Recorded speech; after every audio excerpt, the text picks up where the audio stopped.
Ke bawah Duli Yang Maha Mulia Pada Keseri Baginda Sultan Haji Hassan Al-Bolkiah Mu'izzuddin Wad Daulah, Ibni Almarhum Sultan Haji Omar Ali Saifuddin Sa'adul Khairuddin, Sultan dan Yang di-Pertuan Negara Brunei Darussalam berkenan menerima menghadap Yang Berhormat Datuk Seri Hishamuddin Tun Hussein, Menteri Luar Negeri Malaysia. Menyertai Yang Berhormat semasa majlis menghadap Yang Berbahagia Datuk Amran Muhammad Sen, Timbalan Ketua Setiausaha Hubungan Dua Hala Kementerian Hal Ehwal Luar Negeri Malaysia, Yang Berbahagia Datuk Ahmad Rozian Abdul Ghani, Ketua Pengarah Sekretariat Kebangsaan ASEAN Malaysia, Kementerian Hal Ehwal Luar Negeri Malaysia dan Yang Berusaha Ambassador Siti Hajah Adinin, Setiausaha Bahagian Asia Tenggara, Kementerian Hal Ehwal Luar Negeri Malaysia. Turut hadir Yang Berhormat Datuk Seri Setia Haji Irwan bin Pihin Datuk Pekemajaya Haji Muhammad Yusof, Menteri Hal Ehwal Luar Negeri kedua.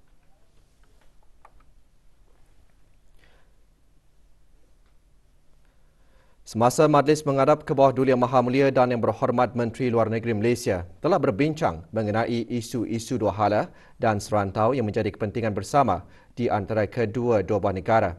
Selain itu, Yang Berhormat Menteri Luar Negeri Malaysia juga menyampaikan sokongan penuh Malaysia terhadap negara Brunei Darussalam selaku pengerusi ASEAN bagi tahun 2021 dalam sama-sama mencapai matlamat deliverables yang dihasratkan. Majlis berlangsung petang tadi di Istana Nurul Iman.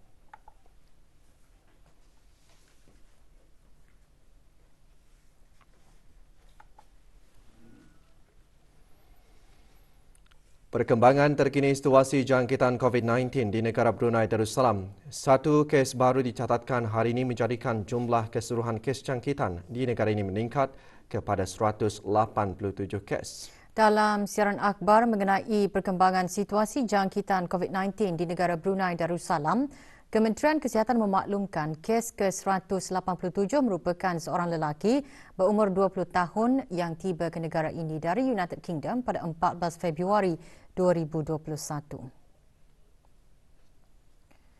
Tidak ada kontak terdekat didapati bagi kes ini memandangkan telah dikuarantin sebaik sahaja tiba ke negara ini. Kes ini sedang dirawat di Pusat Pengasingan Kebangsaan di mana ketiga-tiga kes aktif dalam keadaan yang baik. Sementara itu, kes terakhir jangkitan tempatan COVID-19 dilaporkan pada 6 Mei lalu. Manakala jumlah kes import sejak kes jangkitan terakhir tempatan dilaporkan sebanyak 46 kes. 602 orang sedang menjalani pengasingan diri mandatori, manakala 13,925 orang menamatkan pengasingan diri mandatori sejak Mac 2020.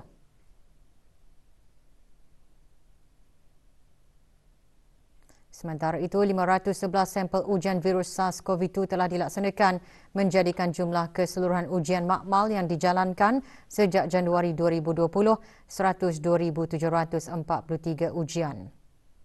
Maklumat lanjut dan perkembangan terkini layari laman sesawang Kementerian Kesihatan dan talian Kesihatan 148.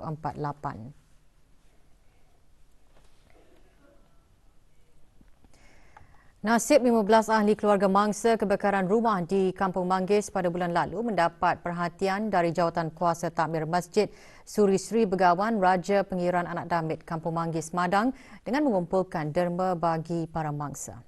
Majlis penyampaian derma kepada Ketua Keluarga Mangsa berlangsung semalam.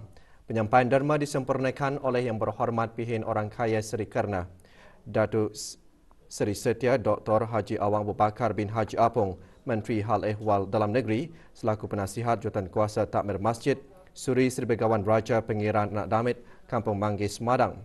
Pada majlis tersebut, derma diserahkan kepada Wakil Keluarga Mangsa Dayang Kiamah binti Haji Kasim.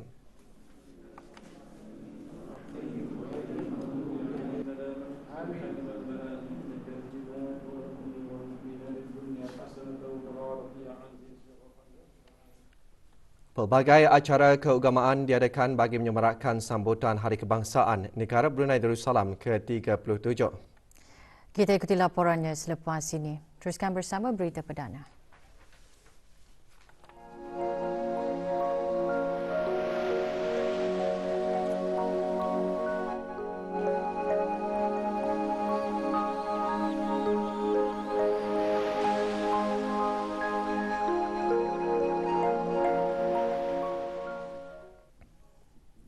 Sambutan Hari Kebangsaan ke-37 terus disemarakkan dengan acara-acara keagamaan. Semalam berlangsung majlis khatam 37 kali di Masjid Rashidah Sa'datul Bolkiah, Kampung Sungai Akar.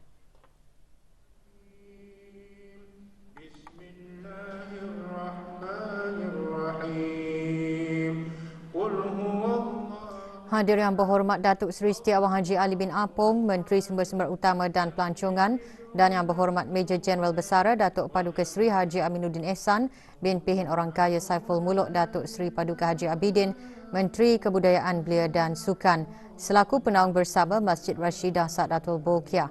Majlis anjuran jawatan kuasa takmir masjid berkenaan dihasrat dapat meningkatkan penglibatan para jemaah dan penduduk Kampung Sungai Akar dalam aktiviti keagamaan dan ke arah menyemarakkan sambutan ulang tahun Hari Kebangsaan dengan pengisian-pengisian yang bermanfaat, terutama pembacaan Al-Quran.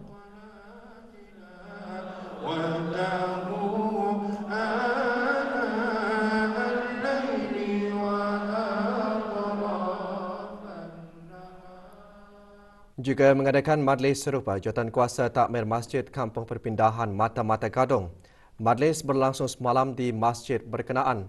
Hadir Yang Berhormat Bhindatulara Raja, Major Jeneral Besara Datuk Paduka Seri Haji Awang Halbi bin Haji Muhammad Yusof, Menteri Pertahanan kedua. 130 peserta menyertai majlis tersebut. Majlis seumpamanya dihasrat dapat mendukung hasrat negara untuk menjadikan sebuah negara zikir.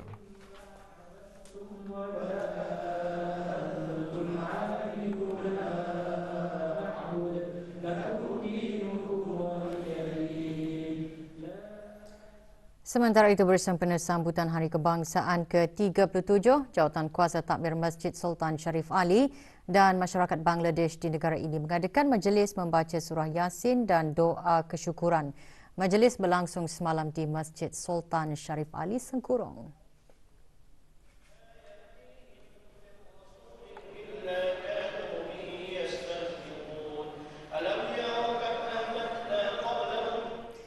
Antara yang hadir Mainul Hassan, Charge d'Affaires Suruhanjaya Tinggi Bangladesh ke negara Brunei Darussalam. Majlis adalah bagi sama-sama menyemarakkan sambutan Hari Kebangsaan dengan hasrat negara Brunei Darussalam terus aman dan makmur di bawah lindungan Allah Subhanahu Wa Taala.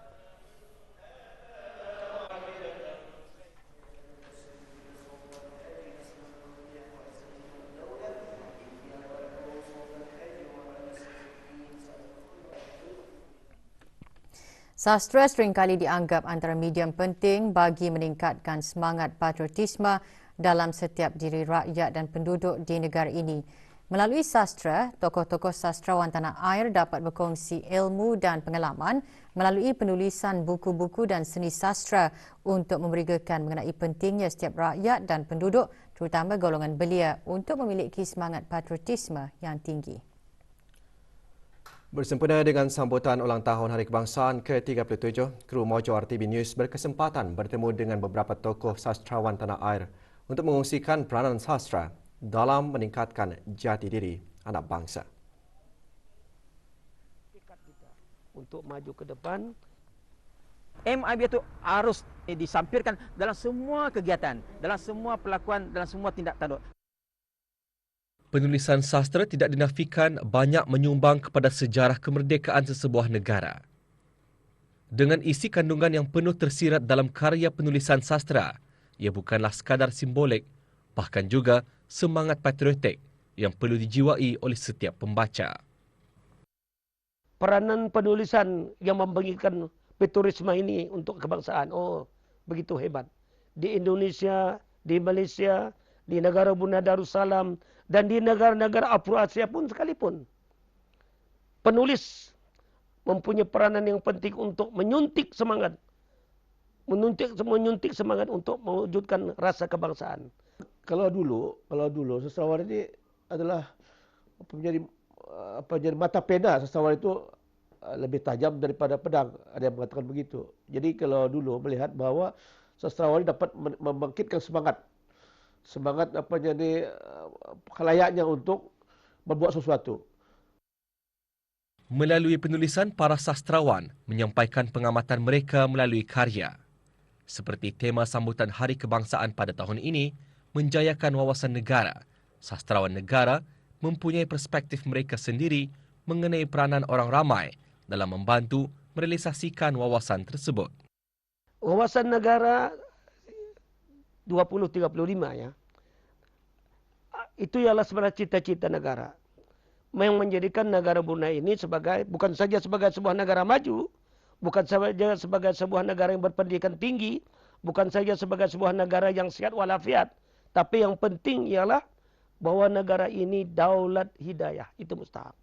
Berdasarkan kepada niat, berdasarkan kepada hasrat, berdasarkan kepada cita-cita bahwa Tani adalah rakyat Brunei, Tanilah yang membangun Brunei, dan Tani harus faham bahawa setiap butir kata dan setiap yang tidak tunduk gerakan itu adalah simbol-simbol yang perlu ditafsir dan diberikan pengertian. Bersandarkan pengamatan sastrawan-sastrawan tanah air itu, ternyata sastra mampu meningkatkan rasa cinta kepada raja, bangsa dan negara. Justru, setiap karya yang dihasilkan oleh para sastrawan negara perlu dihargai. Aziz Ahmad melaporkan untuk berita RTV. Perkongsian amalan-amalan terbaik mengenai perubahan pengurusan kepimpinan, terutama tentang pengajaran dan pembelajaran abad ke-21 serta kerangka pembelajaran teradun atau Blended Learning Framework antara pengisian bengkel pelaksanaan panduan pendidikan abad ke-21 di sekolah-sekolah. Bengkel tersebut antara menjadi fokus masa konvensyen pemimpin-pemimpin sekolah kali ketiga selama 2 hari yang berakhir dengan pembentangan resolusi semasa majlis penutupan yang berlangsung petang tadi di Pusat Persidangan Antarabangsa Berakas. Penyampaian sijil lantikan pemimpin sekolah disempurnakan oleh Yang Berhormat Datuk Seri Setiawang Haji Hamzah bin Haji Sulaiman, Menteri Pendidikan. Juga hadir Datin Seri Paduka Dr. Hajar Romaiza binti Haji Muhammad Saleh, Timbalan Menteri Pendidikan. Lebih 200 peserta menyertai konvensyen bertemakan Pemimpin Berkualiti, Pendidikan Berkualiti yang antaranya terdiri daripada Ketua Jabatan dan unit di bawah Kementerian Pendidikan, para pemimpin sekolah kerajaan, swasta dan sekolah antarabangsa. Manakala 170 peserta mengikuti konvensyen secara maya. Konvensyen merupakan anjuran Jabatan Pengurusan Pendidik dan Jabatan Sekolah-Sekolah Kementerian Pendidikan. Juga diadakan majlis penyampaian insentif sekolah bagi sekolah-sekolah yang menunjukkan kecemerlangan dalam penilaian sekolah rendah PSR, GCE O-Level, IGCSE dan peringkat A serta penilaian keseluruhan sekolah. Beberapa buah sekolah yang menerima insentif mengongsikan usaha-usaha mereka dalam mengekalkan kecemerlangan prestasi sekolah masing-masing. Jadi inisiatif sekolah untuk memperolehi pencapaian yang berturut-turut progresif ini adalah daripada strategi-strategi sekolah yang berterusan, yang mana kami lihat di mana-mana kelemahan-kelemahan itu yang kami baiki, terutama sekalinya dalam teaching and learning, guru-guru. Untuk mencapai ke arah yang kecemerlangan yang kami raih, ia memerlukan the whole school effort of everybody di sekolah, guru-guru, kekitangan, students, even the parents at home pun involved dalam kemenangan yang anugerah yang dicapai. Kami ada inisiatif 100 hari ke PSR, 50 hari ke PSR dan seterusnya. Jadi sepertinya sekolah kami telah mengikut dan menyediakan skim-skim seperti School Improvement Plan dan langkah-langkah untuk menuju ke arah kejayaan yang menuju untuk PSR. 5 modul pembelajaran latihan dan kemahiran didedahkan kepada peserta yang mengikuti kursus Komuniti Penyembelihan dan Melapah Pusat Pembangunan Belia PPB. Sepanjang kursus lebih 3 bulan itu, para peserta mengikuti pelbagai kemahiran seperti pembentukan jati diri, asas pengendalian haiwan dan industri penternakan tempatan, penyembelihan haiwan mengikut hukum-hukum syar'i, pembelajaran lapangan daripada proses penyembelihan dan program penempatan kerja. Majlis penyampaian sijil kepada 8 orang peserta kursus berkenaan diadakan petang tadi di Pusat Pembangunan Belia, Tanah Jambu. Penyampaian sijil disempurnakan oleh Pengiran Haji Muhammad Hasnan bin Pengiran Haji Ali Hassan, Setiausaha Tetap Pengurusan Strategi dan Dasar Kementerian Kebudayaan Belia dan Sukan.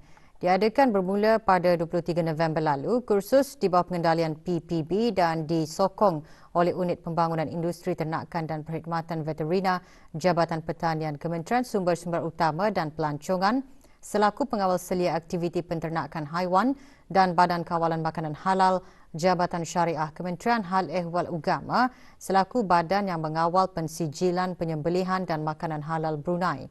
Kursus juga disokong oleh 5 buah syarikat tempatan yang menyediakan tenaga pengajar dan lokasi pembelajaran.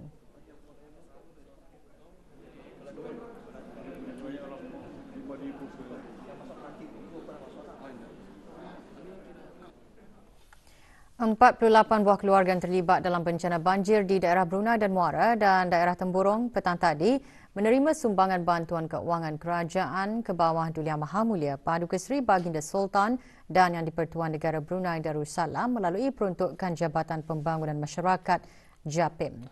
Majlis penyerahan bantuan berlangsung di Kementerian Kebudayaan, Belia dan Sukan. Sumbangan diserahkan oleh Dayang Hajah Nur Ashikin binti Haji Johari, Setiausaha Kemasyarakatan dan Kebudayaan Kementerian Kebudayaan, Belia dan Sukan kepada ketua-ketua keluarga yang terlibat dalam kejadian banjir.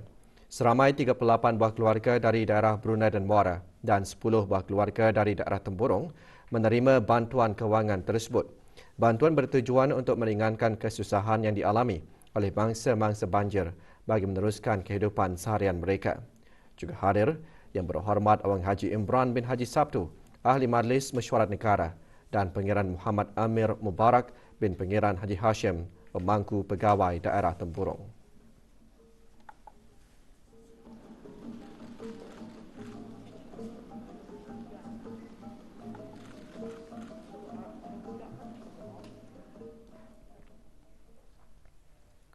Dalam merealisasikan identiti Masjid Omar Ali Saifuddin sebagai Raudah Al-Zikr, di samping menjadikan zikir itu sebagai amalan harian.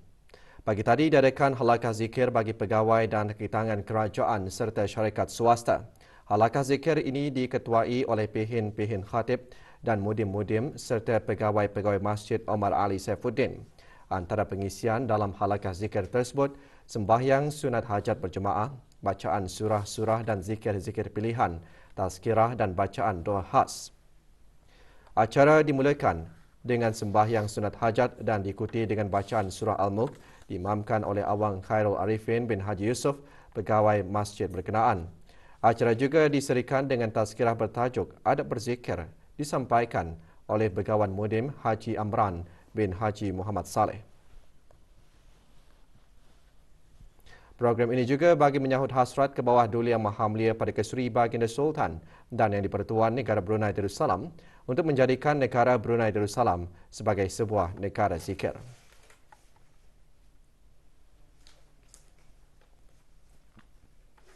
Seorang lelaki warga negara asing ditahan kerana dipercayai telah melanggar peruntukan Peraturan 15/3 iaitu bekerja tidak mengikut apa yang tercatat dalam PAS kerja. Penahanan dibuat semasa operasi Langgis yang dijalankan pagi tadi oleh bahagian penguatkuasaan undang-undang Jabatan Imigresen dan Pendaftaran Kebangsaan Bandar Seri Begawan ke atas sebuah rumah di skim perumahan rakyat Jati, Kampung Lumah PAS A. Warga asing berkenaan didapati menjalankan aktiviti berjaja menggunakan kereta persendirian ke rumah-rumah dengan tujuan untuk menjual kuih muih. Dia dibawa ke bahagian penguatkuasaan undang-undang JIPK Bandar Seri Begawan untuk disiasat di bawah Akta dan Peraturan Imigresen Penggal 17 dan bagi tindakan selanjutnya.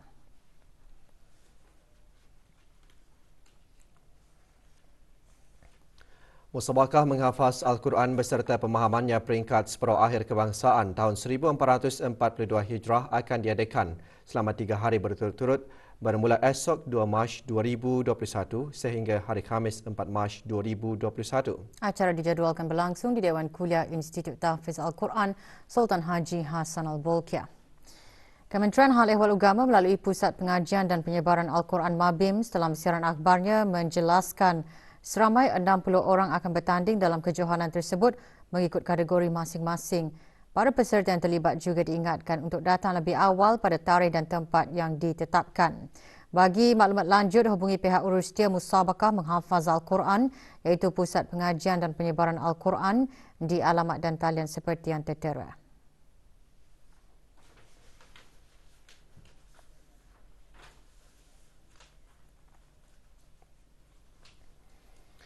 Kementerian Kesihatan melalui Pusat Pendermaan Darah Jabatan Perkhidmatan Makmal akan mengadakan kempen derma darah di minggu pertama bulan Mac 2021 pada hari Khamis dan Sabtu di tempat berasingan.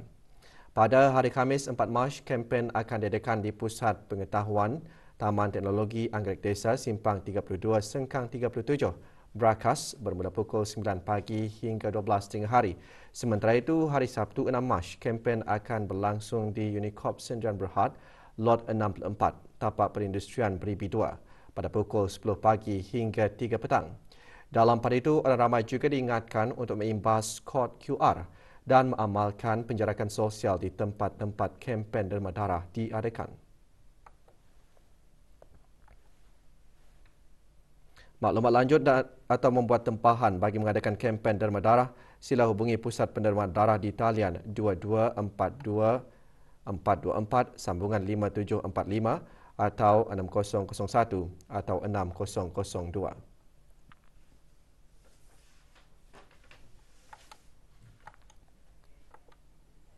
Perkhidmatan berkhatan bagi musim cuti persekolahan penggal pertama tahun ini akan bermula pada hari Jumaat 12 Mac 2021 sehingga hari Isnin 22 Mac 2021.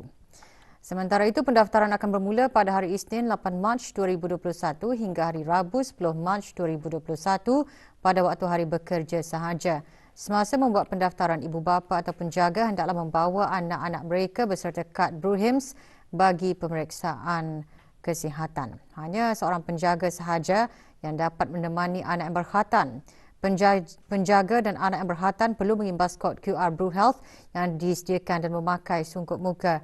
Tempat pendaftaran dan perkhidmatan berkhatan Wad 1, Aras Bawah Blok 1, Hospital Raja Isteri Pengiran Anak Saleha. Bagi maklumat lanjut, boleh hubungi unit berkhatan Hospital Raja Isteri Pengiran Anak Saleha melalui talian seperti yang tertera mulai 8 Mac 2021.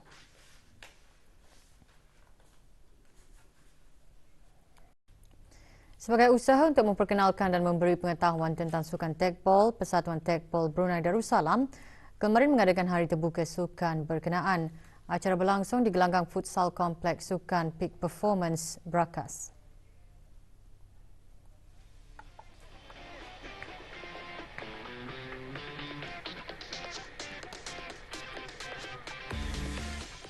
Sukan tekbol cuba mula diperkenalkan sebagai sukan baharu dan nilai tambah kepada sukan-sukan yang sudah bertapak di negara ini di samping cuba mengetengahkan bakat-bakat khususnya dalam sukan tekbol untuk mewakili negara bersaing di peringkat antarabangsa.